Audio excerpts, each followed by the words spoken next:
Jaitra classes में आप लोग का स्वागत है। आज से हम स्टार्ट करने जा रहे हैं बायोलॉजी, जो आपके आने वाले एग्जाम बिहार एसएससी, रेलवे या एसएससी जो सेंट्रल लेवल की होती है उसके लिए हेल्पफुल होगा।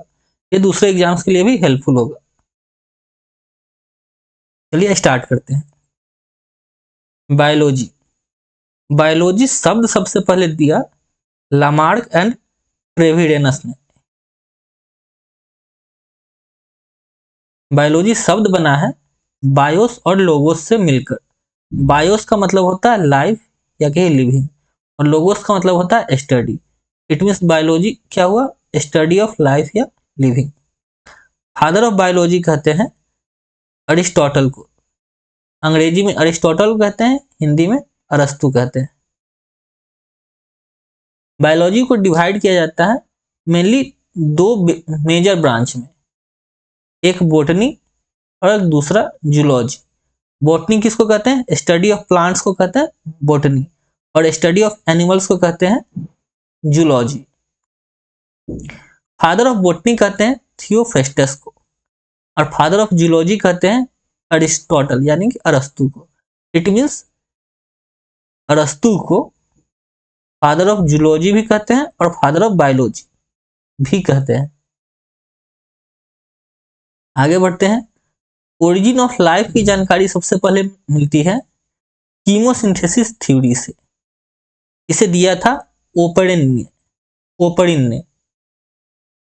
लिविंग का बेसिक यूनिट होता है सेल, ये ध्यान रखिएगा। लिविंग का बेसिक यूनिट सेल होता है और नॉन लिविंग का बेसिक यूनिट एटम होता है।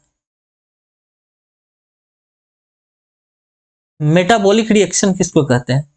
लिविंग के अंदर होने वाली सभी बायोकेमिकल रिएक्शंस को मेटाबॉलिक रिएक्शन कहते हैं।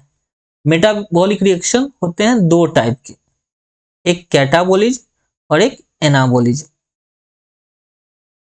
कैटाबॉलिज्म में क्या होता है? इसमें कॉम्प्लेक्स मॉलिक्यूल जो होता है वह ब्रेक होकर सिंपलर मॉलिक्यूल का निर्माण करता है। यानी कि कैटाबॉलिज्म में एनर्जी होती है रिलीज। आप ये याद रखें कि कैटाबॉलिज्म में कॉम्प्लेक्स मॉलिक्यूल ब्रेक होता है सिंपलर मॉलिक्यूल में, इसमें एनर्जी होती है रिलीज। एनाबॉलिज्म में क्या होता है? सिंपलर मॉलिक्यूल जुड़कर एक कॉम्प्लेक्स मॉलिक्यूल का निर्माण करते हैं। यानी कि एनाबॉलिज्म में एनर्जी होती है एब्जॉर्ब। एनाबॉलिज्म को कैसे याद रखेंगे? सिंपलर मॉलिक्यूल ऐड होकर बनाएगा कॉम्प्लेक्स मॉलिक्यूल, और एनाबॉलिज्म में एनर्जी एब्जॉर्ब होती है। न्यूट्रिशन, मीनिंग ऑफ न्यूट्रिशन क्या होता है? खाद्य पदार्थों द्वारा ऊर्जा ग्रहण करने की प्रक्रिया को न्यूट्रिशन कहते हैं। मेथड्स ऑफ न्यूट्रिशन, दो मेथड होते हैं, एक होता है ऑटोट्रॉफ और दूसरा होता है हेटेरोट्रॉफ। ऑटोट्रॉफ का मीनिंग क्या होता है? ऑटोट्रॉफ में ऑटो जो वर्ड है उसका मीनिंग होता है सेल्फ, और ट्रॉफ जो वर्ड है उसका मीनिंग होता है न्यूट्रिशन। इट मीन्स अगर दोनों को अगर हम कंबाइंड कर दें तो ऑटोट्रॉफ क्या निकला? जो अपना भोजन खुद बनाए उसको ऑटोट्रॉफ कहेंगे। अपना भोजन ये बनाते हैं फोटोसिंथेसिस द्वारा, यानी कि ऑटोट्रॉफ अपना भोजन बनाते हैं फोटोसिंथेसिस द्वारा। एग्जाम्पल के लिए ग्रीन प्लांट्स अपना भोजन खुद बनाते हैं और ये भोजन बनाते हैं फोटोसिंथेसिस के द्वारा। हेटेरोट्रॉफ में जो वर्ड हेटेरो है इसका मीनिंग होता है अदर्स, और ट्रॉफ का मीनिंग होता है न्यूट्रिशन। इट मीन्स अगर ये दोनों को कंबाइंड कर दे तो हेटेरोट्रॉफ का मतलब क्या हुआ?